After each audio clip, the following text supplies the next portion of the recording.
my father had gotten my mom doped up on pills, and because, well, so my father was a insurance. I guess I'd say insurance con man, except for the fact that he actually really did have the injuries. It's just the issue was that apparently he did it to himself by his own word. I don't know. Wasn't there, right? I just heard him. So maybe he said it to make himself feel better. Maybe he actually did. I don't know. I know the evidence was there. The man had 4 back surgeries. I don't know.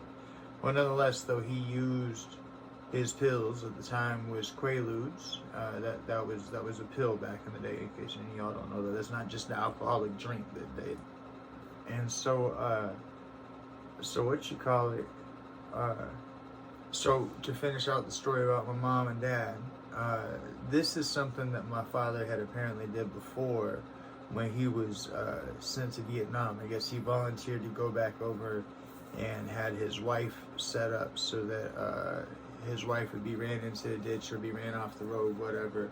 And she died, God rest her soul, with a little baby inside her belly. God rest that person's soul too. So essentially my father was attempting, and he had collected the insurance money from it. So technically, a little like my dad had attempted to do the same thing with me and my mama, except for I had been born. And I survived the car accident. Tell you all this just to get it out there. So first and foremost, I didn't know this. What I'm telling y'all, you know. I had no idea.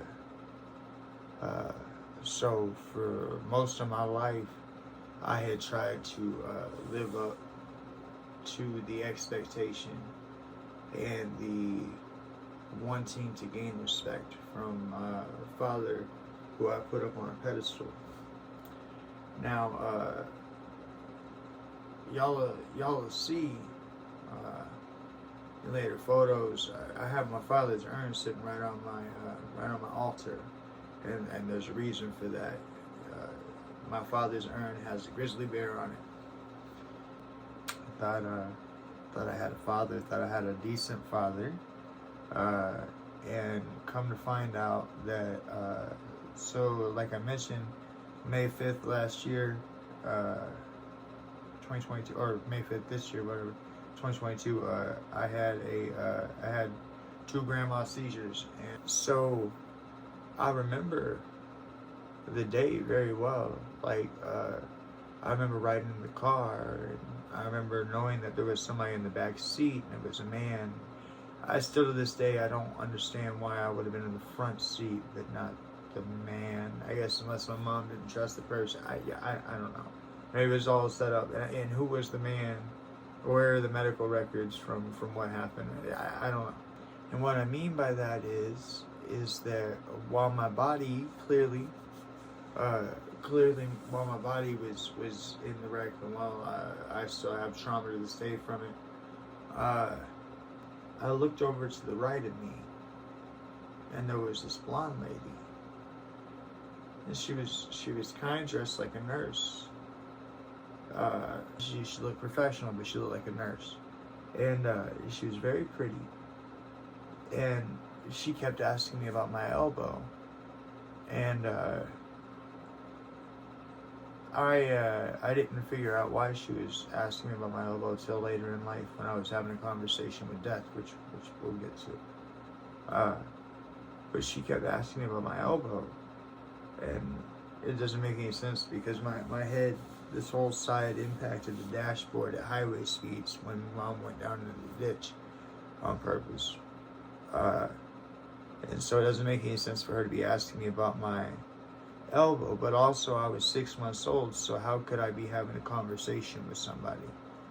Anyways, I don't know if that was an angel, or if that was my dad's ex-wife, who he had killed in a car wreck. The reason I say that is because my dad's ex-wife, who he had killed in a car wreck, I happen to know that she was blonde, and the lady who pulled me from this car wreck, she was blonde too. But for the longest time, I just thought it was thought it was an ambulance person.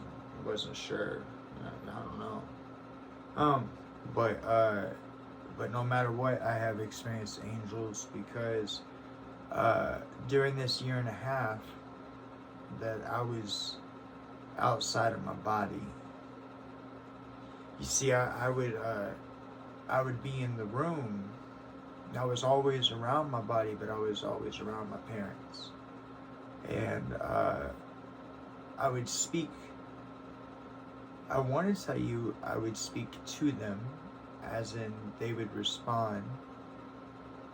If that was the case, then I would tell you that I would have been speaking to their higher self, which would imply that your higher self walks around with you, is you, is part of you. You can raise yourself to that. But